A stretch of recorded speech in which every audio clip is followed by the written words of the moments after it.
The intermodal cargo yard in Quincy has been gaining attention as being one of the best ways to ship refrigerated goods in the country. Here with the story is Ryan Lancaster. A new survey could hasten the pace of growth at the Port of Quincy's intermodal facility, where boxcars filled with produce and other goods are transferred from truck to train and vice versa. Pat Boss with the Port of Quincy says the city's reputation as a regional shipping hub has been steadily building since 2010, when Cold Train gave Central Washington growers an alternative to trucks for sending refrigerated product eastbound. The produce industry in this area was really looking for another option, was really looking for another way to move their apples, their potatoes, their onions. And about 2 years ago, Burlington Northern put Quincy on their map as an official intermodal hub, which was huge. The designation helped bring more shippers to Quincy's doorstep. Boss says while the facility used to see 20 to 40 containers a month, these days they're shipping anywhere from 50 to 100 a week. So with the rail and the electricity rates here in this area, plus the produce and all the vegetables and fruits that are grown here, it's a pretty lethal combination. That sentiment is shared by John Boyd, CEO of the Boyd Company, which is one of the nation's leading corporate site selection firms.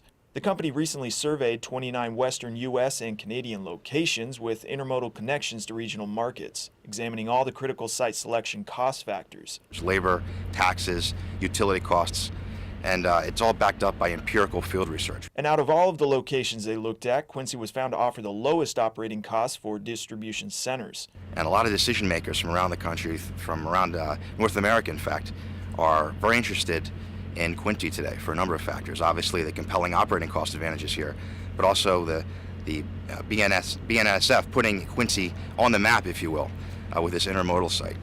Intermodal is the critical issue today for siting new distribution warehousing projects. In fact, the company doesn't recommend clients make any moves to areas without intermodal rail facilities.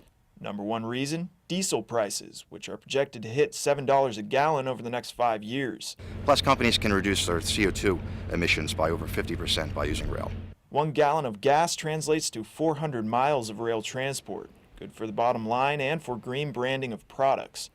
Boss says it's also good to have choices. For apple shippers, potato shippers, onion shippers to have choice, where they can use trucks sometimes, they can use rail sometimes. People like that. Boyd says another green advantage Quincy has over other markets is the low-cost hydroelectric power, hard to beat at 3 cents a kilowatt. Those are some of the most attractive energy prices that you'll find anywhere in North America. Boyd's fielding interest in Quincy from distribution companies all over the U.S., dealing in everything from pharmaceutical products to food processing.